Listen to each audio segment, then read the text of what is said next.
The United States of America and the People's Republic of China have agreed to recognize each other and to establish diplomatic relations as of January the 1st, 1979.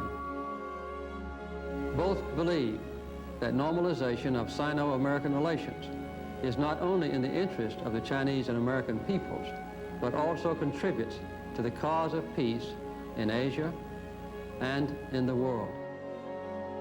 As a nation of gifted people who comprise about 1/4 of the total population of the earth, China plays already an important role in world affairs, a role that can only grow more important in the years ahead.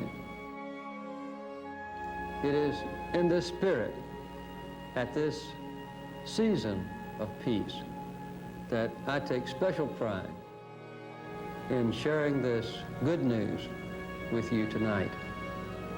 Thank you very much.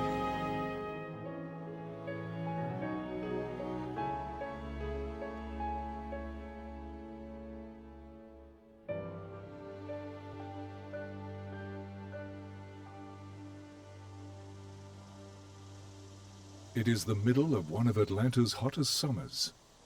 Firstly, I just wanted to present you with a few gifts Yes. from our TV station. Thank you for that. This is a red wood. It's actually a paper holder. Here at Carter Center headquarters, former President of the United States, Jimmy Carter, sits down to recount some of his fondest memories. More than 30 years earlier, he and Vice Premier Deng Xiaoping had stood on the balcony of the White House to wave in a new era for their two countries. We had not met before, but we formed an instant friendship, and I think an instant agreement to tell each other the truth, to be bold in our demands and frank and honest.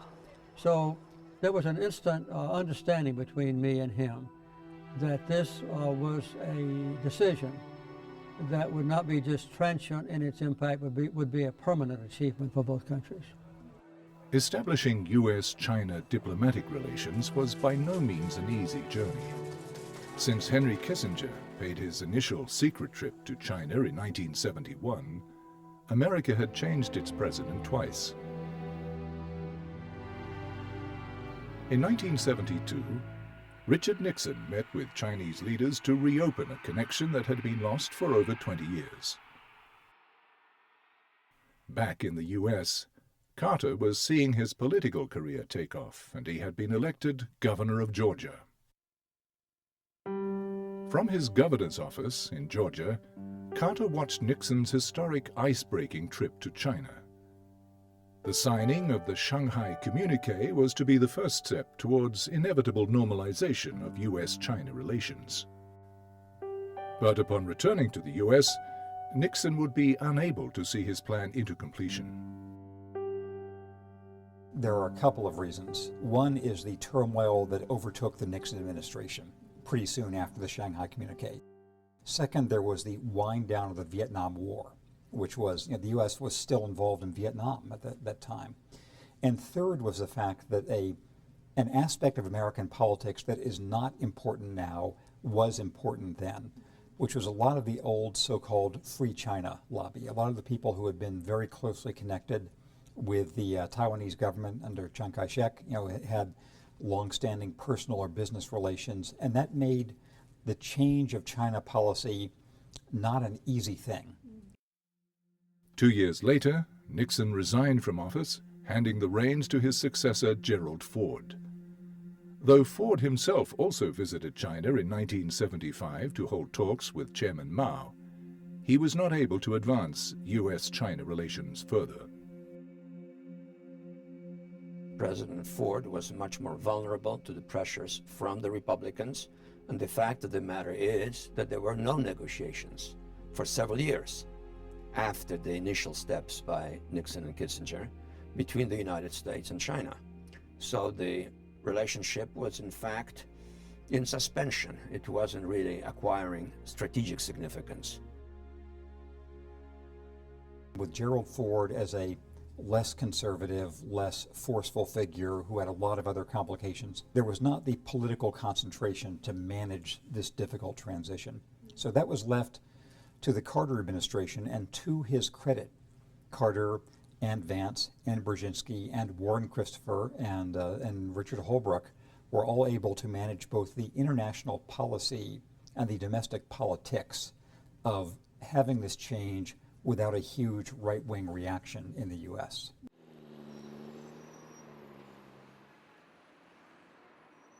The relationship between China and the United States has now developed into the most significant diplomatic relationship in the world. We must continue to maintain mutual respect and work together to face the challenges of global warming and climate change, human suffering, terrorism, nuclear proliferation, regional warfare, and a global economic crisis that has shaken the international financial system. Historical review. In 2009, President Carter attended the 30th anniversary of the establishment of U.S.-China diplomatic relations. Though relations were established in 1979, it took 3 years to complete, beginning in 1977, from the very first year he became president. There was a 6-year gap, 1972, February, the Shanghai communique, to the normalization communique, December the 15th, 1978. And President Carter likes to say, yes, Nixon was the first president of the United States to say there was only one China, but he never made it clear which China. And he was the one who came out and worked out the agreement and told the whole world there was only one China, and this China was the People's Republic of China. And for a Democratic president to make this decision was even harder, because Nixon's whole political career hinged upon anti-communism. We started discussing the issue of normalization with China immediately after the inaugural of the president. We had the opportunity not only to normalize relations with the People's Republic of China, but to establish a de facto partnership relationship with the People's Republic of China regarding what at that time was the major threat to international stability, namely the expansionism or hegemonism, as our Chinese friends used to refer to it, on the part of the Soviet Union. 在卡特当政的时候，77年、78年的时候，那是前苏联勃列日涅夫时期啊，对外扩张最激烈的时候，在安哥拉呀，在这个越南呀，这个苏联都一直保持一种进攻的态势。其实在这种前苏联的这个对外扩张和美国当时经历过这个水门事件以后啊，它的战略收缩正好形成了一种强烈的对比。但是因为当时美国国内呢还有对前苏联的态度非常不明确的，到底是在美国外交当中你是注重跟苏联去交往，还是更注重中美关系？在卡特总统的国务卿万斯和国家安全事务助理布热津斯基之间，他们两个人的意见是不一样的。The differing opinions in Washington on the subject of China convinced Carter that he must tread carefully. China was still a sensitive issue in the United States, so in order to avoid excess complication, a delegation was sent to the country in secret. I did not share them even with our own State Department, because I knew they would be leaked to the news media, and there would be an uprising all over America by the Taiwan lobby leaders in the government and also in the Congress and in the public to try to prevent my being successful. Carter deployed his national security advisor, Zbigniew Brzezinski, to Beijing to meet with Deng Xiaoping and begin the negotiation process. It was a very difficult negotiation because in the end the challenge, as continues to be, is over Taiwan. And what exactly was the long-term American commitment to Taiwan? 最主要的就是当时中国提出了要撤军、要废约要这个就停止就是美国和台湾之间的这个交往，停止这个军售，这个就是停止军售、废约和撤军，这3个是最基本的条件。那美国呢，开始一直是不肯全面的去接受这些条件，总是有反复的。比如说你说废约，那么美国当时说那可以我废约，但是我保留1年时间，在这1年时候我要有效。比如说停止卖武器，我们以后美国还是要卖给一些这个防御性的武器。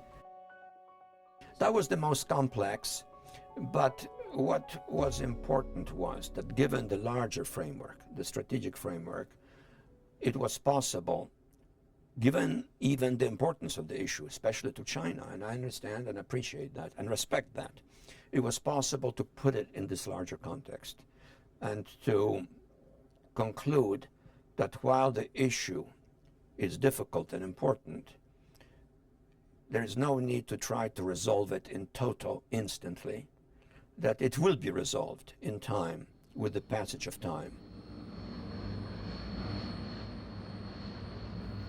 Complex issues towards Taiwan did not disappear, but normalization was a greater necessity. After nearly a year, negotiations drew to a close. To celebrate the impending normalization of relations, Carter would invite Deng Xiaoping to visit the US for the signing.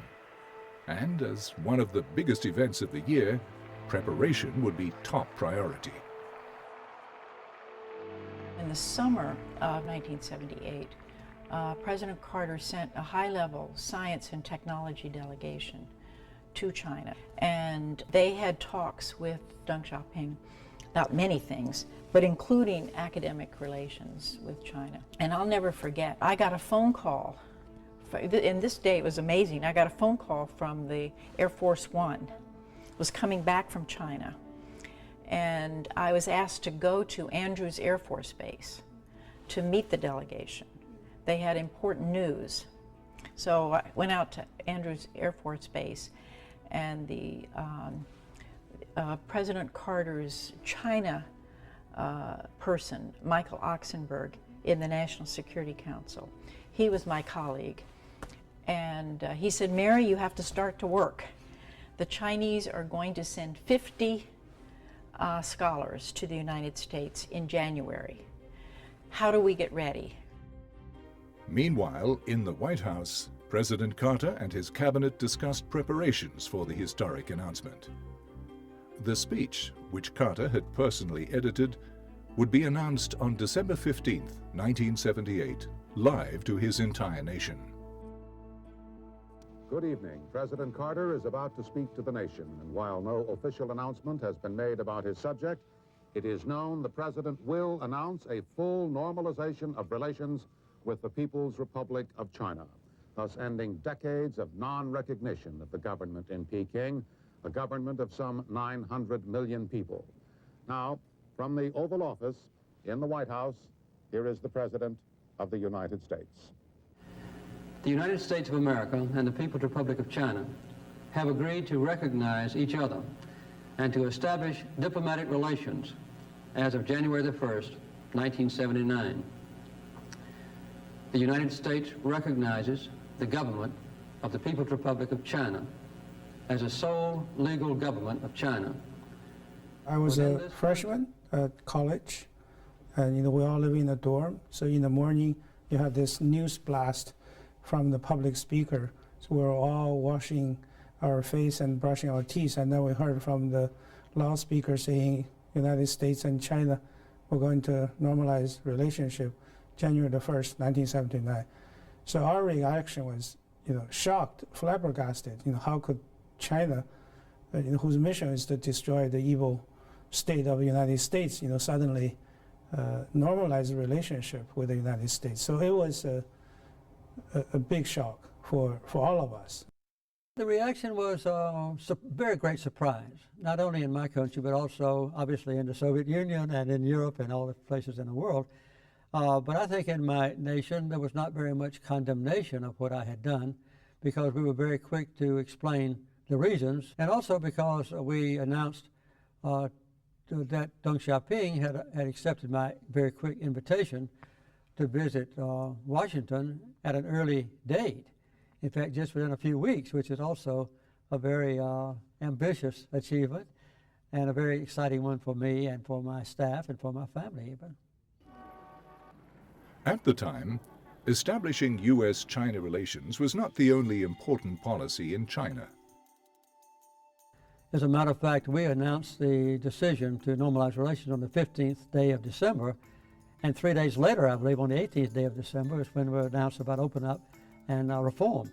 So I don't think there's any doubt that in the mind of Deng Xiaoping, normalizing relations with the United States and opening up the society of China and having reform in the government were intimately tied together and in the future would be inseparable.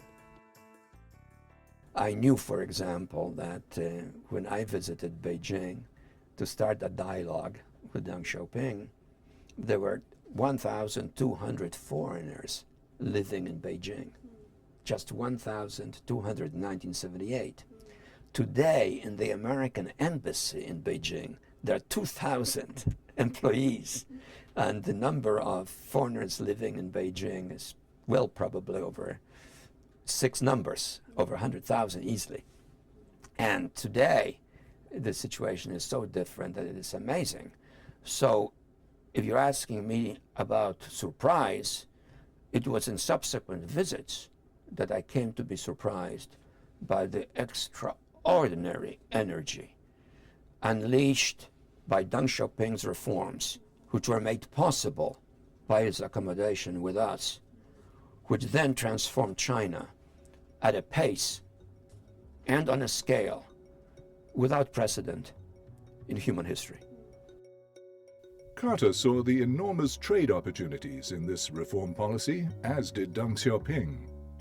In fact, Deng also viewed his trip to the United States as an opportunity to learn from its technological and manufacturing capabilities.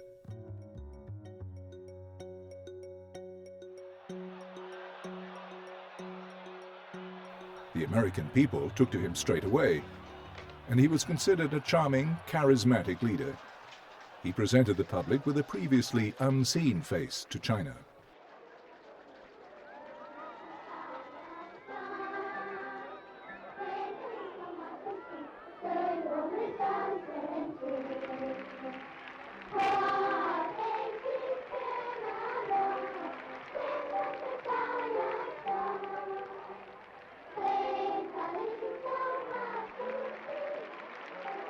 It was a great visit. We just loved both of them, Deng Xiaoping and his wife, and had a good time with them. And one thing I remember about it is that when he would go on the stage with speaking to a group of people, he would always want Amy to come up.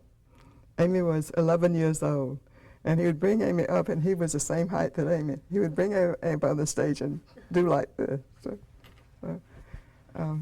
It was a great visit.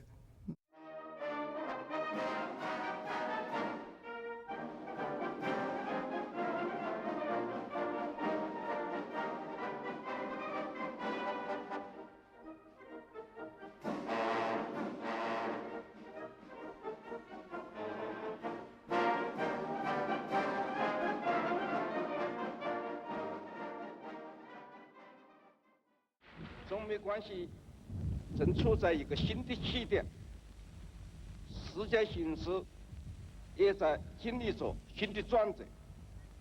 中美两国是伟大的国家，中美两国人民是伟大的人，两国人民的友好合作必将对世界形势的发展产生积极深远的影响。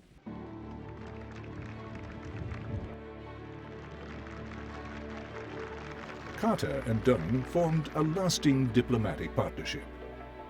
Once the joint communique was signed, the two leaders sat down to discuss how to develop U.S.-China relations in the following years. Among them was the opportunity to promote all level of exchanges.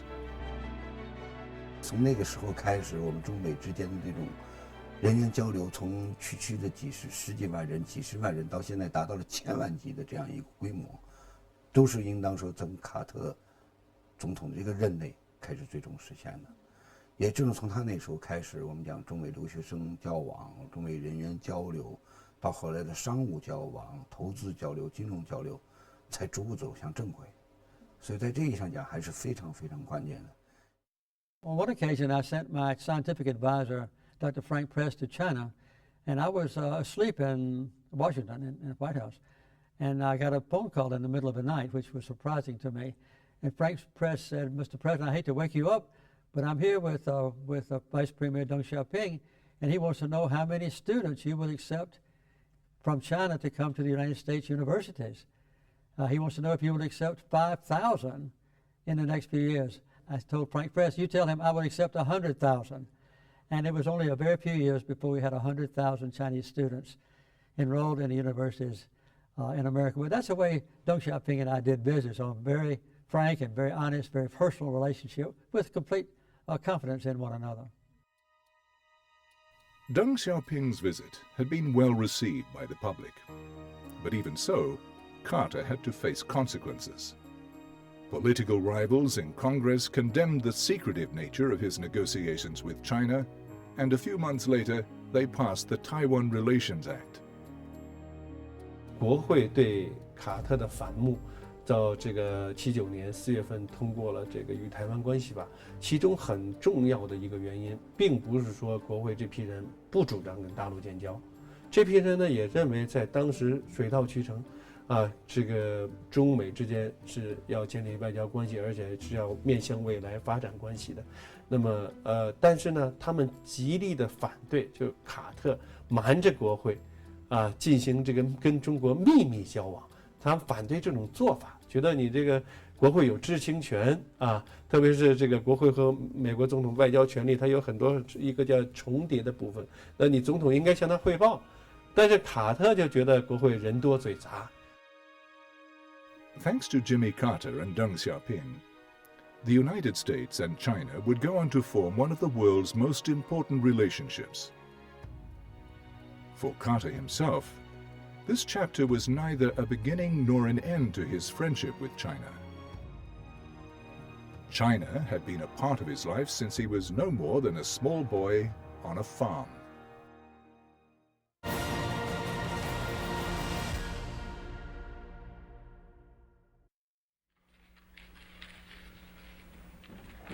This is the Oval Office where I do my work. 这就是那个总统椭圆办公室，他平常就是这里办公的。So we see it's an oval shape. It's a very well-known place. I never came in here until after I was elected president. 只有他变成总统以后才进来这个房子，以前从来没有来过。When I was in Tsingtao in 1949, in April, the Chinese forces were surrounding the city, and the vice premier says he was in charge of those forces. 总统告诉我博士，就是那个他在清朝期间共产党部队已经包围城市了，正好是邓副总理率领那批部队，他几乎以前就见过面了。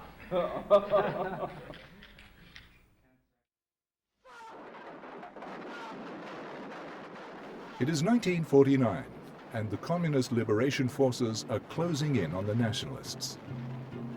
In the south, Deng Xiaoping, then an army officer, led his forces to victory in Nanjing.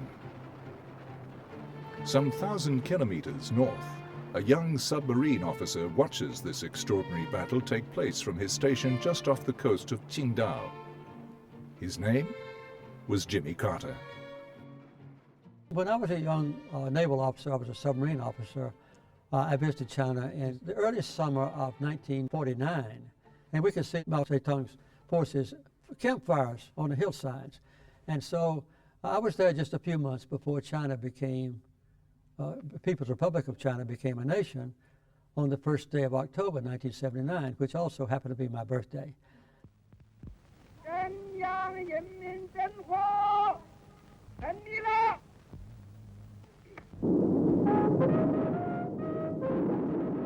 And so the day the People's Republic of China was born, Carter celebrated his 25th birthday. Little did he know then that in 30 years' time he would make one of the biggest decisions in US-China history.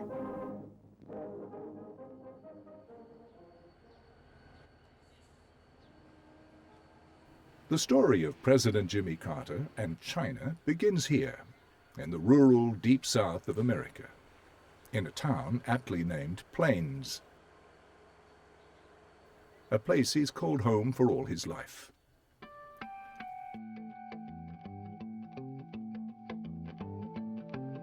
His father, Earl Carter, was a successful peanut farmer and well-known local businessman. Though the family was prosperous, they lived modestly in a simple 3-bedroom home. They had no running water, nor electricity, nor even indoor plumbing. From an early age, Carter was taught responsibility on the farm and to be charitable to others, even helping those halfway across the world. When I was a little child, the greatest heroes in my local church were the missionaries who went to China. And when I was just 5 or 6 years old, I would give 5 cents every week to help build hospitals and schools for Chinese children. In Carter's bedroom was one of his most cherished possessions, a model of a junk boat from China. It was given by an uncle who had been stationed in China as a Navy man. Through his letters, Carter would often hear about that mysterious and wonderful place. As a child of a small, close-knit community, Carter was greatly influenced by the people around him. His mother was very influential. President Carter grew up in the American South at a time when segregation was the law. African Americans and white people could not do many things together. There were restrictions. Mrs. Carter ministered. She was a nurse, and she took care of African Americans. She treated everyone equally. And this is something he saw, and he wanted to do too. And he said in his inaugural address as governor of Georgia, the time for discrimination is over. Carter's strong character appealed to many people. One in particular became his lifelong partner and supporter. His younger sister was my best friend. Ruth had a picture of him on the wall in her bedroom at her house, and I spent a lot of time out there when I was growing up. And she talked about him all the time, and I think I fell in love with the photograph that was on the wall.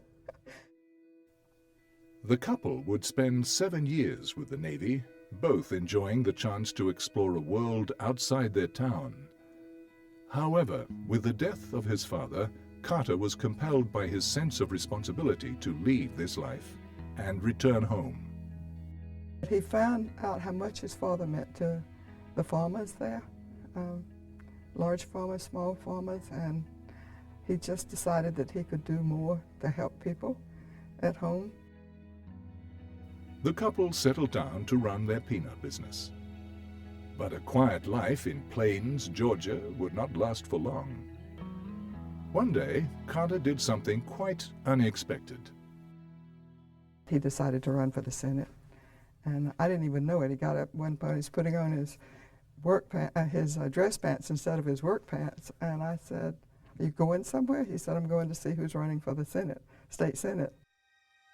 Carter's popularity rose in the state Senate and later in the governor's office. It wasn't long after that the nation began to take notice. In the summer of 1976, Jimmy Carter officially announced his candidacy for President of the United States. My name is Jimmy Carter, and I'm running for president.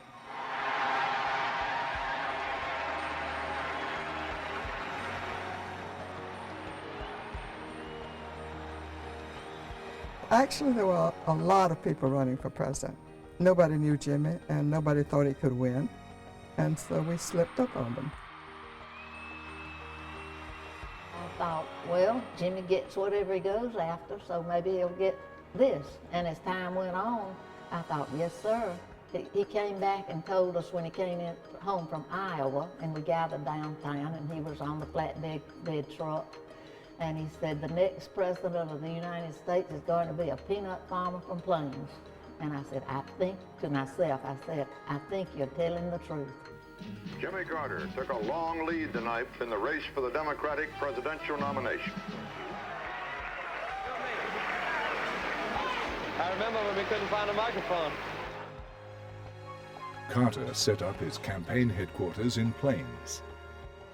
The people of Plains helped him in his campaign, calling themselves the Peanut Brigade, and he began to win over more and more voters. The Peanut Brigade got behind him very strongly and went over the nation where they could and promoted his values and what he wanted done. I was surprised by how very intelligent he was and how very quick he was to take positions on complicated issues, displaying at the same time good judgment. And at that time, a number of would-be presidential candidates wanted me to be their advisors on foreign affairs. And I remember I was talking to my wife, and I sort of shared my impression of Carter, and she says, well, if you're not certain which one to go for, why don't you go for Carter, because you seem to react the best to him, and you feel best about him. And when she said that, I said, you're absolutely right. Jimmy Carter was elected as President of the United States on November 2nd, 1976. Over the next 4 years, he would make a lasting legacy in foreign policy. You have given me a great responsibility. I would hope that the nations of the world might say that we had built a lasting peace based not on weapons of war, but on international policies which reflect our own most precious values. But Carter's presidency was also noted for defeat as well as victory. In his final year in office, Carter would be faced with unavoidable crises that would threaten his presidency. So many other things were happening. Again, the economy was in really bad shape, a different kind of bad shape from now. There was the same sort of recession that was going on now, but also terrible inflation and all kinds of international instability. The dollar was very unstable against the Japanese yen in particular, and some of the European currencies. The Shah of Iran was being overthrown then, and so there was the first real glimpse of Islamic fundamentalism as being a force. Carter's biggest crisis came in 1979 when 52 U.S. citizens were taken hostage in Iran. Carter had overseen failed negotiations and, worse, a failed rescue mission. His popularity slipped lower than ever before and took with it his presidency. Though he had lost, Carter worked to his last day in office to secure a deal with the Iranians for the release of the American hostages. He was successful, though it came with a twist. They were released on the very minute Ronald Reagan was sworn in as president. I think the main thing about Jimmy Carter is that historically you could consider him either lucky or unlucky.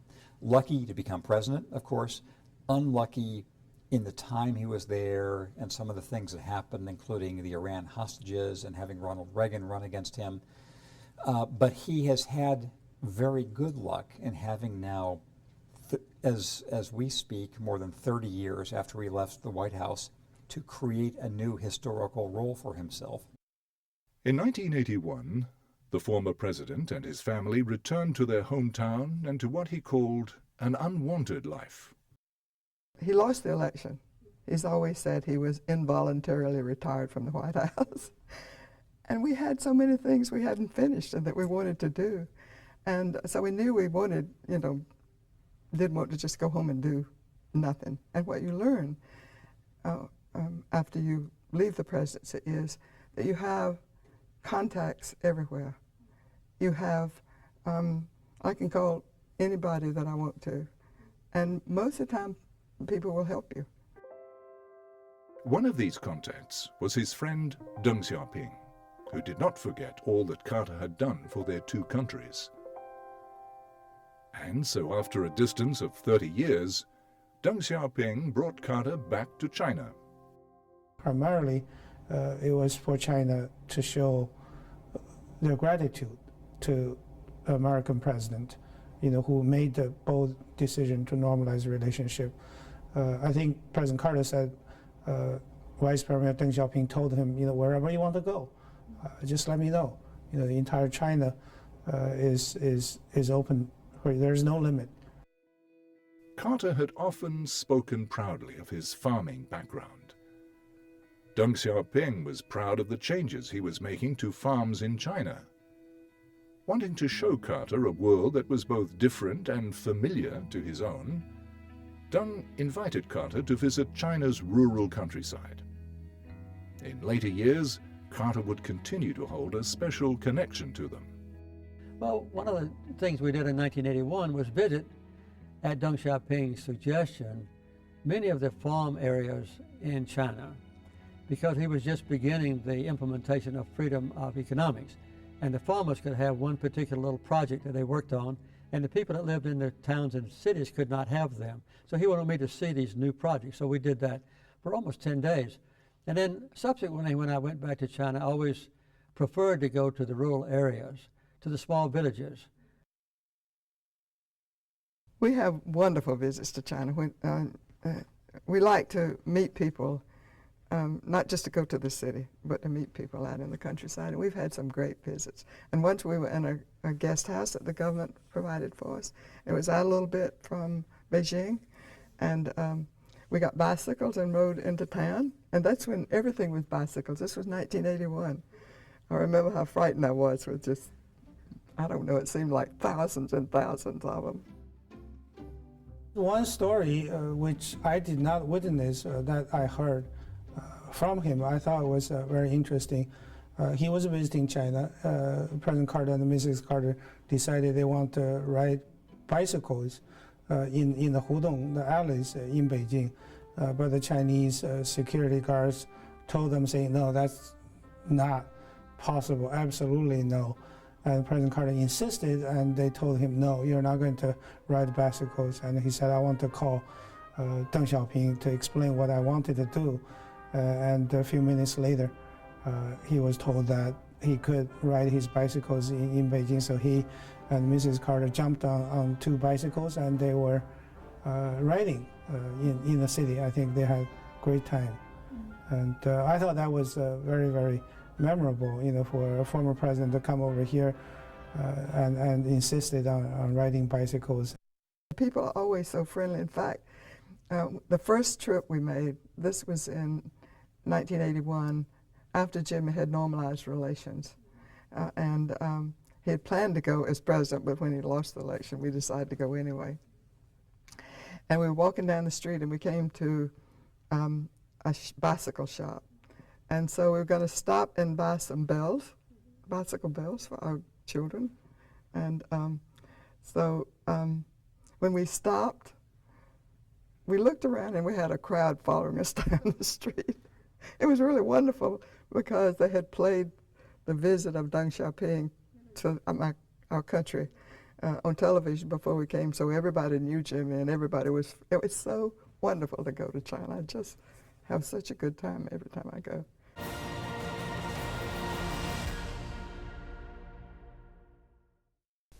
卡特先生，你和夫人这几天在上海的参观访问，我们已经通过电视向上海的广大观众做了报道。听说你也看了其中的一部分电视，我们感到很高兴。请你通过电视向上海的观众说几句话。I would like to express my deep appreciation to the Chinese government officials in Beijing, to the government officials in Shanghai, Xi'an, and Suzhou for being so hospitable. After Carter's eye-opening trip to China, he suddenly knew what to do with the rest of his life. One night, I woke up, he was sitting straight up in the bed, and Jimmy sleeps all night long, every night. I thought he was sick. I said, what's the matter? He said, I know what we can do with the rest of our lives. He said, we can have a place like Camp David where we can work for peace, bring people together to work for peace. In August 1982, Jimmy Carter officially opened the Carter Center. Over the next decades, it would grow to become something bigger than any of them had imagined. Through it, Carter continued his lifelong pursuit of helping people across the world. 它实际上是开辟了一个国与国交往和国际交往当中的一个新的形式。其实从这个角度来看呢，其实对他的这种作用应该持有一种肯定态度。在此之前的美国总统要么死于任上，要么就退休的时候已经没有太多的活动能力了。那么限制出了这样一种交往的一种形式。那么正是从卡特开始，他大量的这种交往，后来在他的感召下，包括尼克松，包括其他人也都开始有这样一种活动方式之后呢，他实际上他介乎于在正式关系之外，又开辟了一个第三渠道。It gives you a wonderful opportunity to use your heart and your mind and the environment within which you live to bring peace on earth. That's what we all want. Thank you very much. In China, where he continued to visit every few years, he wanted to do something special for its people. The first thing I wanted to do was to repay the Chinese people for this great benefit to my country in normalization. So I asked Deng Xiaoping if there was some benevolent projects, humanitarian projects that we might undertake. He said, no, we don't, that's not a custom of our people. I said, I wish you would make another assessment. So he finally let us do two things. One, we developed a program for handicapped people. And so we helped to build a big factory in Beijing that produced the most advanced prostheses, artificial arms and legs and so forth. And then the other thing was, he said, you can help us with the education of little children who are deaf and blind. So we did that over a period of about 4 years. And we originated and conceived and carried out a program that led to teachers all over China be trained on how to better educate little children who were handicapped with blindness and with deafness.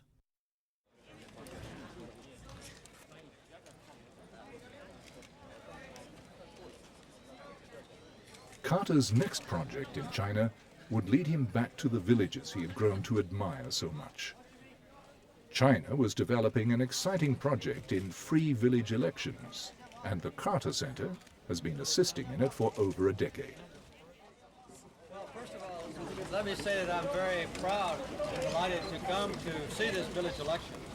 The Carter Center, which I head, has been involved in observing village elections for a number of years. This is the seventh time that this village has participated in this process. All the top political leaders of China are strongly supporting the village election process. And obviously the villagers like it very much. So I personally am very proud and honored to be able to be one of the board observers. 96年，因为啊，他们在得到很多这个村委会选举的消息以后啊，他们有一个工作组，他来中国，来中国他们进行考察参观。那么我当时当然在民政部，在基层政权建设司负责这项工作，那当然跟外交部合作，我们一块儿安排来参观考察。考察之后，他们是非常激动，他们就觉得对中国了解不够，然后卡特总统就给江泽民主席写了一封信，他称赞了中国的农村选举。他也觉得江泽民主席确定的这种改革的这个战略是很值得赞赏的。 Certainly President Carter has been interested in a wide range of issues, and his relationship with China is long-standing, and he wants to make sure that the Chinese people's lives are fulfilled and productive. And as a result, village elections are just one aspect of that, and something that we have been invited to do. At the invitation of the Chinese government, the Carter Center has continued to observe and research the development of Chinese village elections. But their involvement goes deeper than that. At headquarters in Atlanta, Carter's China program also serves as a bridge for mutual understanding. You know, he wanted to tell this story of grassroots democracy to the American people, to the Western world, and he was telling it, and he is telling it even today. Lots of people in the United States, you know, don't believe what his story, saying, you know, there are no elections or competitive elections in China, but you know, we did see there are competitive elections at the village level in China. 然后，当然他回美国以后是很有影响，在国际上他就很有影响啊。所以中国农村选举很快的为全世界所接受。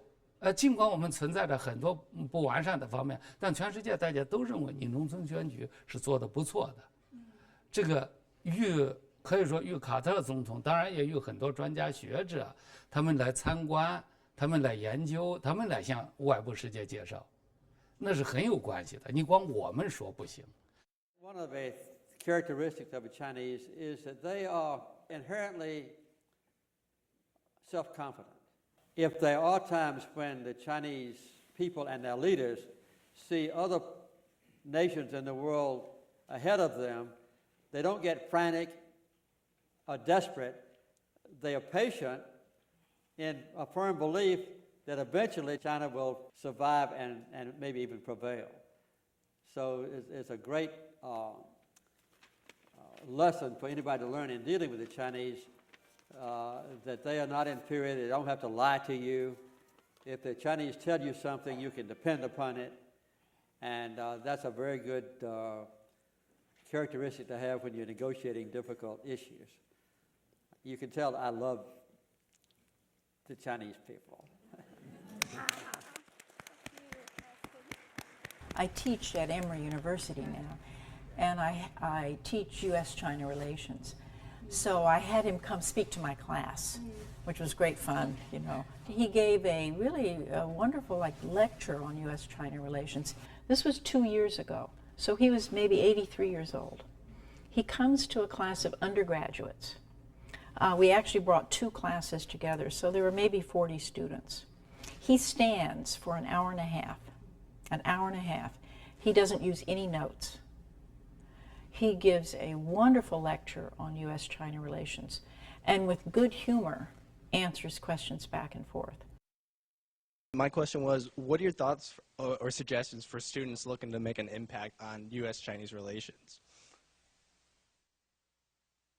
I believe that the future of international relations is going to focus around U.S.-China relations. I think it's the most important bilateral relationship in the world. And there's no doubt in my mind that if a student is contemplating studying a language or becoming acquainted with a foreign economic and political system, that China would be the best choice. 他是对这些，他有一种理想主义的一种信念在背后支撑他，所以他希望看到人口众多的这样一个中国，如果能在他所坚持的理念这个方向上，能够大家一起走的时候呢，他会觉得非常欣慰。President Carter was raised from childhood to help others. Aside from the Carter Center, he volunteers each year to help rebuild homes for charity. In late 2009, Carter made a special trip to China with Habitat for Humanity to rebuild the homes of the Wenchuan earthquake-affected area. It's very gratifying to see the volunteers from America and from China and from many other countries working side by side. Let me say that I'm glad to be back in Sichuan province, primarily because of the damage of the earthquake, and to help in a small way to join in the repair. He certainly connects well with the Chinese at every level, and so whether it's at the village level or the highest levels of government, he is a good listener and understands what they hope to achieve, and then looks for ways in which he might assist them to reach their goals. 中国大概已经来了10几次，那么他对中国的选举、对中国的改革开放、对中国的社会进步，一直是采取一种非常积极肯定的态度。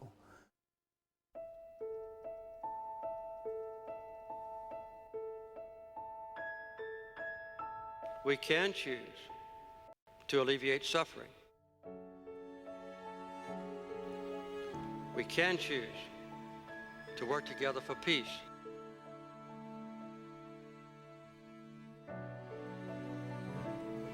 We can make these changes, and we must. Thank you.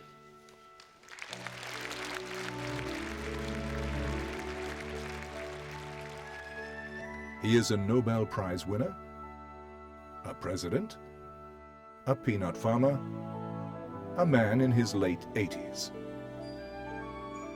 Over the course of his life, he has experienced many changes. But one thing that has not changed is his faith in China.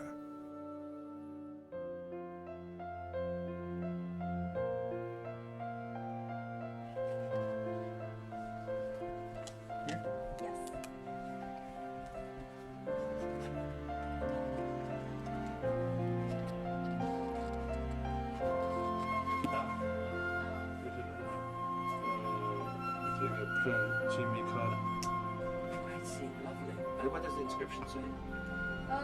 You know, actually Chinese isn't my first language, so I have to get our cameraman.